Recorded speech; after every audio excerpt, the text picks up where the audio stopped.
Hello everyone, class 11th का ये NCERT maths का चैप्टर नंबर सीक्वेंसेस सीरीज़ का और मिक्सेलियन एक्सरसाइज का ये क्वेश्चन नंबर 9th है।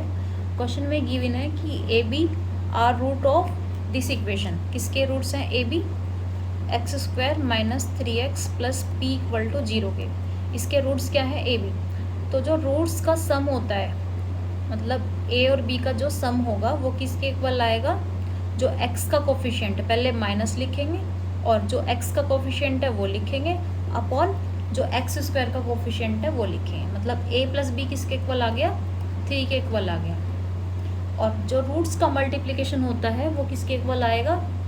रूट्स का जो मल्टीप्लिकेशन है वो आएगा constant term upon x square का जो कोफिशिएंट है, मतलब p अपॉन 1, मतलब p के इक्वल आएगा। ए बी का जो प्रोडक्ट है वो p के इक्वल आएगा। अब दूसरी इक्वेशन में क्या दे रखे हैं? दूसरी इक्वेशन गिवन है x square minus 12x plus Q. इसके जो रूट्स हैं वो c और d गिवन है। इसके जो रूट्स हैं वो c और d है। तो रूट्स का जो सम होता है प्लस c प्लस d का जो सम होगा वो क्या आएगा? माइनस के, और यहाँ पे क्या लिखेंगे? जो x का कोफिशिएंट है माइनस के 12 अपॉन में जो एक्स स्क्वायर का कोफिशिएंट है 1, मतलब c प्लस डी किसके इक्वल आ गया? 12 के इक्वल आ गया।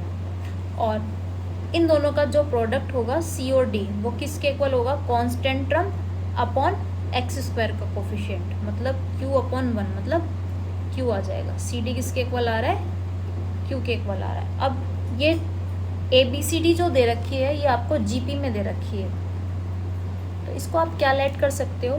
ए बी सी डी आपको जीपी में दे रखी है, तो ए को हम लेट करेंगे, ए को तो ए ही रहने दो, बी को रखेंगे हम ए आर, सी को हम लिखेंगे ए आर स्क्वायर और डी को लिखेंगे हम ए आर क्यूब, क्योंकि ये भी क्या हो गए? आपके जीपी के स्टैंडर्ड नोटेशन होंगे।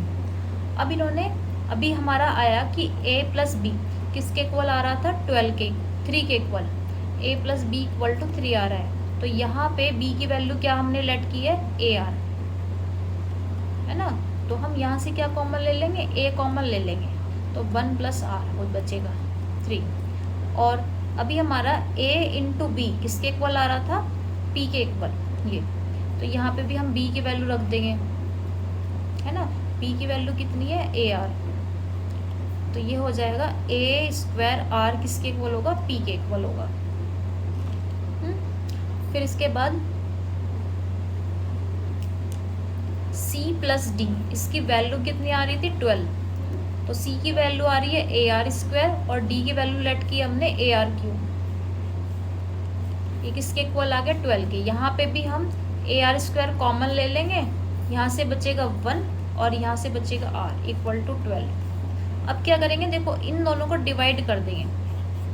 जब हम इन दोनों को डिवाइड करेंगे पहले तो ये लिखेंगे इक्वेशन नंबर 1 लेट कर ली और ये इक्वेशन नंबर 2 लेट कर ली। तो पहले तो हम लिखेंगे equation number 2 and divide by equation number 1। ऊपर लिखेंगे equation 2 a r square into r plus 1 equal to 12 और अपॉन में लिखेंगे equation number first a into 1 plus r और इधर क्या आएगा? 3। अब 1 प्लस आर से 1 प्लस आर कैंसिल हो जाएगा, ए से ए कैंसिल हो जाएगा, इधर बचेगा 4। तो 4 इक्वल टू आर स्क्वायर आ रहा है, तो इसका मतलब जो आर की वैल्यू है वो क्या आ रही है? प्लस माइनस 2 आ रही है। इसको लिख सकते हैं 2 का स्क्वायर। तो आर की वैल्यू जब हम स्क्वायर हटाते हैं ना तो प्लस माइनस दोनों वैल्यू आती है। आर की वैल्यू प्लस में भी आ रही है, माइनस में भी आ रही है, ठीक है। अब हमें यहाँ पर सी और डी का जो प्रोडक्ट गिवन था वो था क्यू।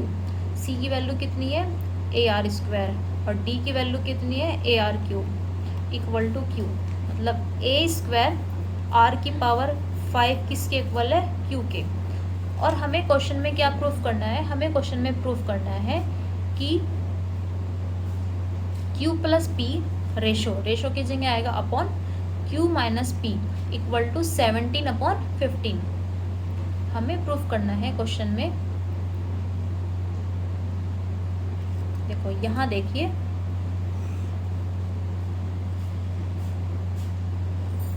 हमें प्रूफ करना है Q प्लस पी रेशो की जगह मैं अपॉन लगाती हूँ Q minus p equal to 17/15। तो अभी हम लेफ्ट हैंड साइड ले रहे हैं, क्यू की वैल्यू रखेंगे। क्यू की वैल्यू कितनी आ रही थी, क्यू की वैल्यू आ रही थी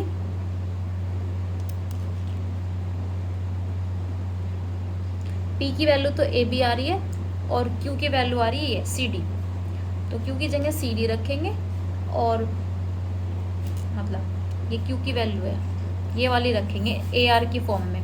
क्यू की वैल्यू है ए आर स्क्वायर आर की पावर 5 प्लस पी की वैल्यू कितनी आ रही थी, पी की वैल्यू भी हम ए आर के फॉर्म में लिखेंगे। पी की वैल्यू ये आ रही है ए स्क्वायर